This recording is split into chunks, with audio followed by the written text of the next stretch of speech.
Madame, Monsieur, bonsoir et merci de nous rejoindre sur Polynésie la Première. Voici les titres de votre journal.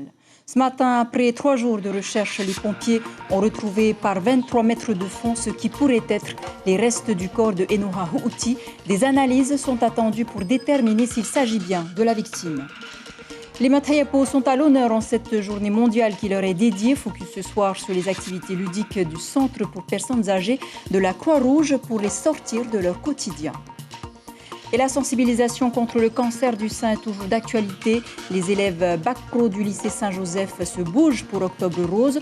Jusqu'au 31 octobre, plusieurs actions seront menées pour inciter au dépistage précoce. Nous irons également à Paris où Teva Rohfritsch a fait ses premiers pas au Palais du Luxembourg. Nos 2 élus ont participé à l'élection du président du Sénat. Enfin, de la musique pour terminer avec une première très remarquée pour l'artiste-chanteur Silvio Cicero sur la scène de l'Olympia à Paris. Son portrait est à découvrir en fin de ce journal. Mais avant d'aller plus loin, 3 jours après la disparition de Enoha Hu'uti, disparu vers la passe de Papeete lundi durant une session de V1, les pompiers ont repêché ce matin ce qui pourrait être sa dépouille. Une enquête est en cours pour déterminer s'il s'agit bien de la victime. Ayata Tarhaoui, Patrick Zinzi. Leur arrivée à l'arrière de l'aéroport était un soulagement pour la famille du disparu, mais ce sentiment sera de courte durée. On ne va pas dire que c'est un soulagement. Pour nous, au moins c'est déjà ça. Au moins on a retrouvé une part de son corps, une partie. C'est déjà ça. Comme ça on pourra faire le deuil de ma petite nièce. Repêchés à 23 mètres de profondeur dans la passe de Papeete, difficile pour l'heure de prouver qu'il s'agit bien du corps de Enoha Hu'uti. C'était un des plongeurs des pompiers de Paia qui avait plongé. Bon, après, il a distingué quelque chose. Hein.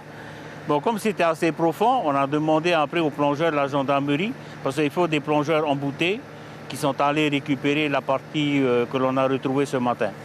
Selon les plongeurs de la brigade nautique de la gendarmerie, 6 requins tigres et 4 requins gris rôdaient autour. Depuis mardi, d'importants moyens de secours sont déployés.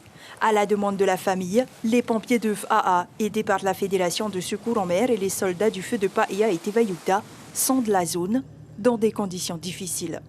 C'est très compliqué parce qu'il y a un courant sortant qui est assez puissant, qui peut t'envoyer aussi loin au large que comme qui peut tourbillonner dans le lagon. Cela représente pratiquement tous les jours une dizaine de personnes depuis mardi qui sont à pied d'œuvre de faire des recherches. On a fait les recherches partout, dans le lagon, vers le large. Disparu lundi à la mi-journée, Enoha Hu'uti aurait eu une crise d'épilepsie avant de tomber à l'eau. Il n'était plus licencié à la Fédération tahitienne de Va'a depuis 2013. Voilà, les recherches s'arrêtent demain. Au chapitre judiciaire, le procès Saranoui se poursuit. Plusieurs prévenus soupçonnés d'avoir dealé de l'ice ont été entendus ce matin comme Heyar ITPA, celui qu'on surnomme Touf, est présenté comme un gros dealer d'ice de Huahine, ni tout en bloc malgré les évidences et les appels téléphoniques, ou encore Enzo Ta'arwa. Ils encourent entre 2 à 10 ans de prison. Une affaire à suivre demain encore jusqu'à la semaine prochaine. Et vous le savez, certains consommateurs d'ice souffrent, leur famille aussi. Comment les accompagner? C'est justement le sujet qui sera abordé demain avec Tautiti Babo, l'invité café de votre matinale radio. Elle viendra parler du groupe de parole qu'elle a mis en place pour soutenir les familles des personnes consommatrices d'ice. Et en ce jeudi 1er octobre, journée mondiale des Matayapo, force est de constater que de plus en plus de seniors se retrouvent seuls, livrés à eux-mêmes. Certains centres d'accueil se sont donnés pour mission justement de briser cet isolement en proposant des activités ludiques, culinaires et sportives à leurs pensionnaires. Illustration au centre d'accueil de la Croix-Rouge, Farepua Rama à Aroué et Var Aputo et Patita Savia. Georgine arrive avec concentrée sur les dessins qu'elles doivent remplir de couleurs. Même notre présence ne perturbe pas leur travail. Arrivées à 8h30 ce matin, elles ont eu le temps de mettre des madeleines au four et en attendant, elles s'improvisent artistes peintres. Je ne me déplais pas. Je fais ce qu'il y a là et c'est pas désagréable. Ça fait passer les jours et on ne s'ennuie pas. Les Matayapo sont accueillis 3 fois par semaine de 8h30 à midi. Pour ceux et celles qui ne peuvent se déplacer, c'est la coordinatrice du centre qui les récupère.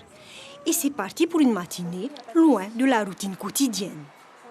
On fait beaucoup de choses. Parce qu'à la maison, des voyages, ça c'est autre chose. Hein?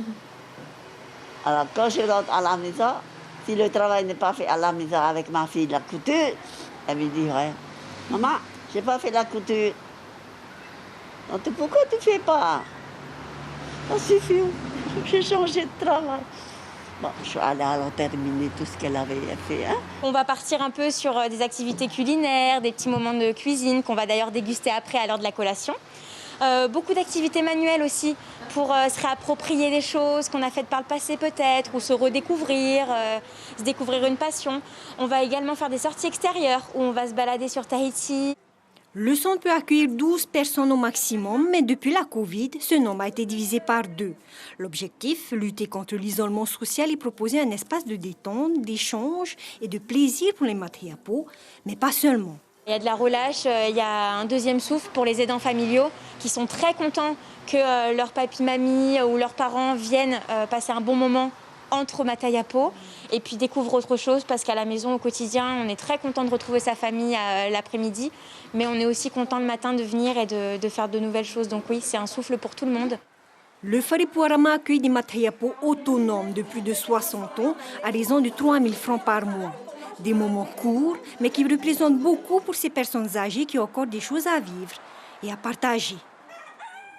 Et selon la direction de la famille, certains seniors sont également victimes de violences au sein de leur foyer. Selon Véronique Mercadal, ces violences ne sont pas suffisamment signalées. On l'écoute dans le cadre de l'invité café de ce matin. Il vous arrive des fois d'avoir des signalements de mauvais traitements infligés à des personnes âgées ? Oui, malheureusement. Je pense que même les signalements qui arrivent à la DSFE sont sûrement en deçà de ce qui existe dans la réalité. On n'a pas de chiffres ? Nous avons quelques chiffres, mais c'est vrai qu'ils sont très en deçà. On a moins d'une centaine de signalements par an, beaucoup moins même. Mais nous essayons de faire un travail de proximité, justement, par la présence des circonscriptions dans les communes, présence des travailleurs sociaux. Nous préconisons donc les signalements de la part du voisinage. Nous avons une cellule signalement qui est centralisée à la DSFE à Tehutu.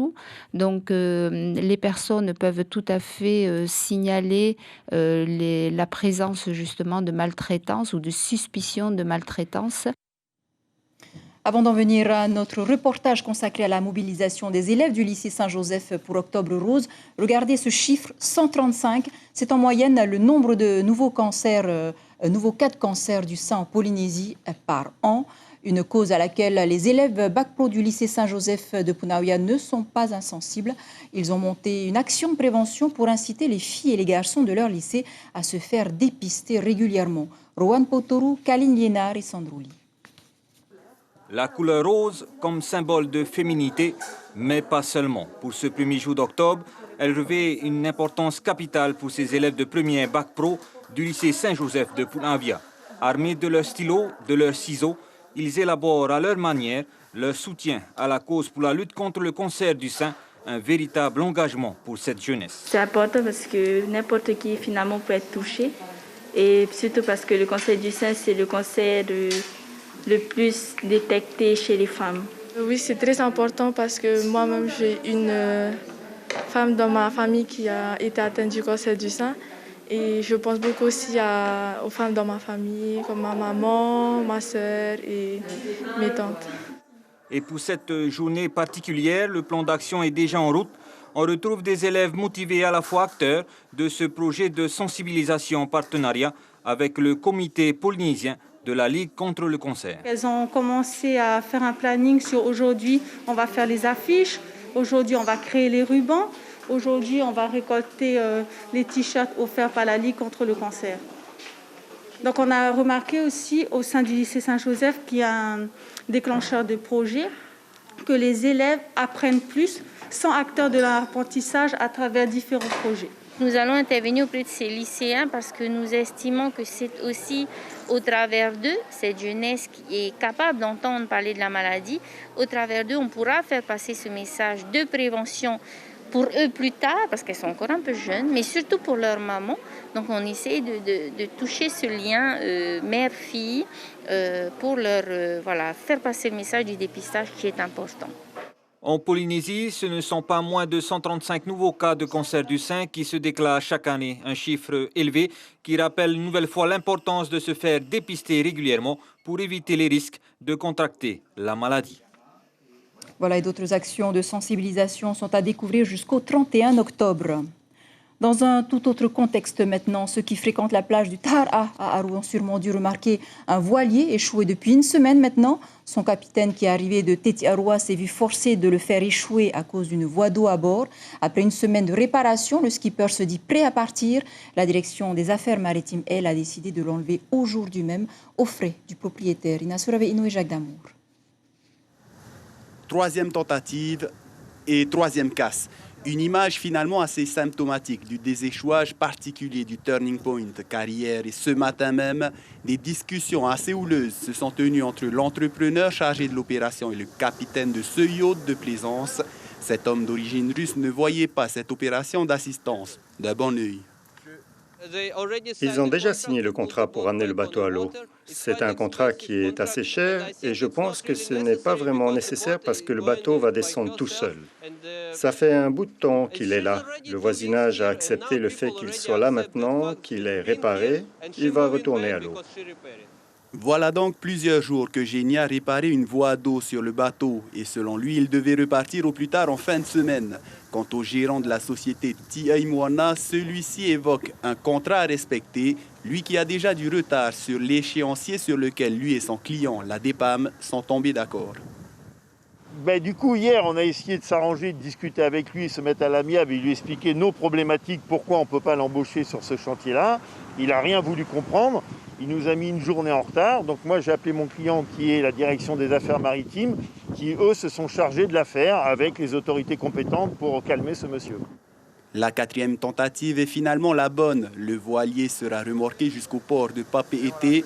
Pour pouvoir le récupérer, le capitaine de ce monocoque devra s'acquitter d'une certaine somme au moins égale au coût de cette opération de déséchouage. Je vous le disais en titre à Paris, notre nouveau sénateur Teva Rohfritsch a fait ses premiers pas au Palais du Luxembourg avec Lana Tetuanui, une habituée des lieux. Les deux élus Tapura fraîchement élus ont participé à l'élection du président du Sénat. Le reportage de nos confrères à Paris. Huissier, veuillez commencer l'appel, s'il vous plaît. Monsieur Rohfritsch. C'est son premier acte en tant que sénateur. Teva Rohfritsch vote pour élire le président du Sénat. Monsieur Salmon. C'est un nouveau mandat, une nouvelle expérience et puis quelques jours simplement après l'élection, c'est l'occasion effectivement de siéger, donc j'attendais ce moment avec impatience. Avec enthousiasme, Teva Rohfritsch entame une nouvelle étape de son parcours politique qui a débuté il y a 17 ans. Depuis son arrivée au Palais du Luxembourg, il multiplie des rencontres informelles avec les sénateurs, dont Hervé Marseille, réélu président de l'Union centriste. Il n'y a pour l'instant pas de lien de cause à effet. Pour l'instant, je salue les sénateurs et on prendra des décisions ensuite. Le nouveau sénateur de la Polynésie française n'a donc pas encore choisi son groupe. Qu'importe. Teva Rohfritsch sait déjà quel sujet il va porter.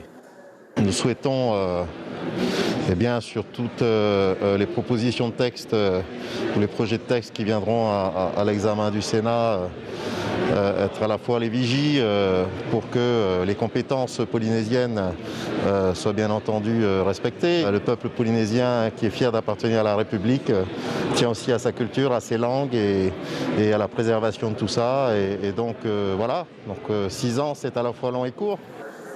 Outre l'identité polynésienne, le sénateur Teva Rohfritsch a 6 ans pour défendre l'égalité entre les citoyens français, qu'ils soient d'outre-mer ou de l'Hexagone. Un nouveau challenge pour l'ancien vice-président de la Polynésie française. Après Paris, on s'arrête en Australie, où les autorités ne plaisantent pas avec la Covid-19. Au large de Port Hedland, le plus grand port du pays, un équipage d'un navire est touché par le coronavirus. Le gouvernement local n'a pas hésité à appeler l'armée à la rescousse pour maintenir une surveillance très strictes de la quarantaine, l'enjeu étant le maintien de l'activité portuaire et la santé des populations aborigènes.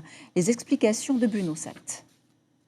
Alerte sérieuse au Covid-19 à Port Hedland, en Australie occidentale, l'un des plus grands ports d'exportation de minerais de fer au monde. 17 des 21 marins d'un vraquier sont malades. 9 matelots, dont 7 contaminés, sont restés à bord. Ils constituent l'équipage indispensable du navire. Leur remplacement est envisagé. Les 12 autres sont en quarantaine. Nous devons gérer soigneusement cette situation et les personnes en quarantaine dans les hôtels sont tenues à l'écart du public et sous stricte surveillance. Durant le week-end, le gouvernement de l'État a demandé le soutien des forces de défense australiennes pour aider notre équipe à Port Hedland. Une dizaine de militaires devaient donc renforcer la surveillance de cette quarantaine. Les autorités redoutent en effet qu'une éventuelle propagation du virus ne paralyse le port. En outre, il faut absolument protéger les communautés aborigènes des alentours qui sont extrêmement vulnérables au virus. En tout cas, pour l'instant, la santé des marins contaminés ne soulève pas d'inquiétude. L'équipage qui a été testé positif n'est pas gravement malade et a bon moral. Fait étonnant, selon l'armateur, les marins embarqués à Manille, aux Philippines, le 5 septembre dernier, avaient tous été testés négatifs au coronavirus.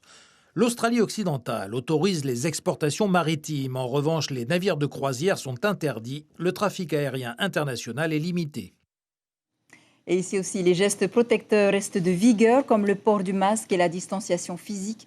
Lavez-vous régulièrement les mains, toussez, éternuez dans un mouchoir à usage unique et évitez de vous serrer la main. En cas de doute sur votre état de santé, appelez le 40 45 50 00 ou le 15 en cas d'urgence. Et en dépit du contexte très particulier de la Covid-19, le Salon Made in Finnois 20e édition a ouvert ses portes place Toata ce matin. Initialement prévu au mois de mai, c'est en grande pompe qu'il a accueilli ses premiers clients avec une centaine d'exposants venus présenter leurs plus belles créations. Un salon devenu incontournable pour de nombreux commerçants déjà très touchés par la crise. Les précisions de Mike Hatchoy, directeur général de la CCISN. Pour certains, il faut savoir que ce salon représente l'occasion de faire près de plus de 50% de leur chiffre d'affaires. Et donc, en temps de crise, vous pouvez imaginer ce que ça peut représenter quand même d'avoir l'opportunité de pouvoir vendre son savoir-faire et ses produits. Et donc, c'est pour ça que la Chambre a mis les moyens pour maintenir ce salon aujourd'hui. Et bien sûr, en s'adaptant aux contraintes de la crise, en mettant en place un protocole sanitaire adapté. Voilà, découvrez donc jusqu'à dimanche.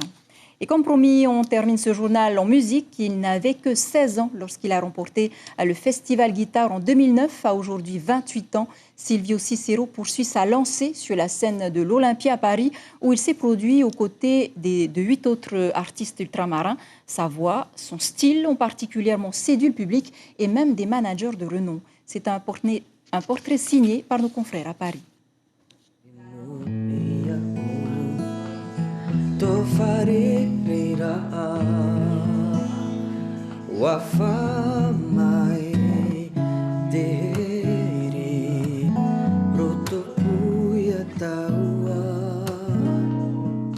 Bonjour, moi c'est Silvio Cicero, j'ai 28 ans et je viens de Tahiti. Alors je suis né à Pasadena aux États-Unis, c'est près de Los Angeles. C'est parce qu'à l'époque mes parents étudiaient et travaillaient les deux aux États-Unis. Donc ils ont vécu 8 ans à Pasadena et c'est là où ils m'ont eu. Et après, à l'âge de 3 ans, on a bougé en Polynésie française. J'ai grandi à Moorea, c'est l'île sœur. J'ai grandi dans les quartiers. Je me suis imprégné un peu de ça, c'est ce qui m'a forgé. Après, on a bougé un peu plus vers la capitale, à Tahiti, pour les études. La Polynésie, c'est mon pays. Silvio Cicero a fait partie des 9 talents ultramarins conviés cette année à la 3e édition de l'Outre-mer, fait son Olympia.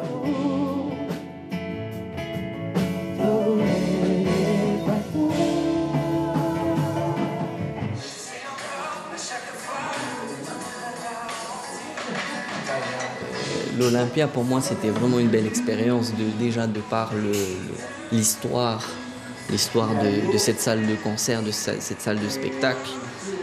Et voilà, on est toujours impressionné, je pense, un peu comme tous les artistes qui jouaient là-bas. C'est beau, hein? Avec le bébé et tout, c'est magnifique. Accorde-moi un peu de toi, le temps d'une vie. Parfois je brûle au fond de moi comme un incendie. L'Olympia lui a permis de briller et de rencontrer des sommités de la musique comme Bruno Messi, l'ancien manager entre autres de la chanteuse Tania Saint-Val, et de nouer des amitiés avec des artistes comme lui. Envoie-moi des fleurs. Ok la famille, bisous bisous. Silvio, il m'a super impressionné parce qu'il ressemblait à, on va dire, des artistes communs, mais il a déjà la tête d'une star, donc il a cette appréhension, on se dit, quand on voit un autre artiste qui a cette aura, on se dit, bon, il fait quoi comme musique exactement? Et finalement, quand j'ai été découvrir ses musiques, je retrouve cette douceur du Pacifique qui ne cesse de bercer les gens. Il est habité par cette Polynésie. Et qu'est-ce qui fait sa différence? C'est toute cette habitation, justement, cette maturité musicale qu'il a construite autour, justement, de cette culture, mais avec les influences qu'il a pu percevoir grâce à sa naissance. Et aujourd'hui, c'est ce qui amène peut-être, justement, cette simplicité musicale.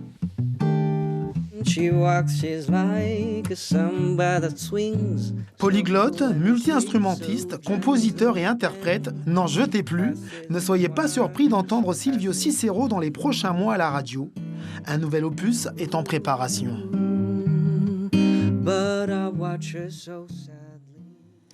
Voilà un artiste qui n'a pas fini de nous surprendre. Et c'est ainsi que s'achève ce journal dont je vous rappelle l'information principale.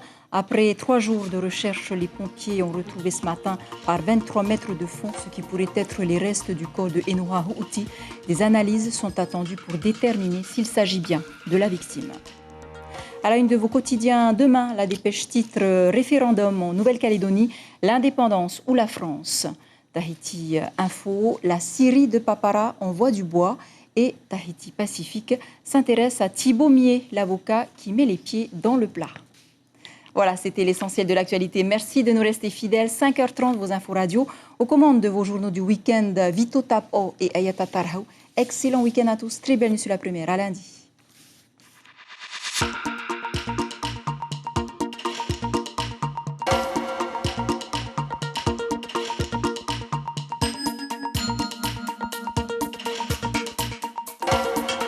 Retrouvez notre journal en replay sur notre site internet.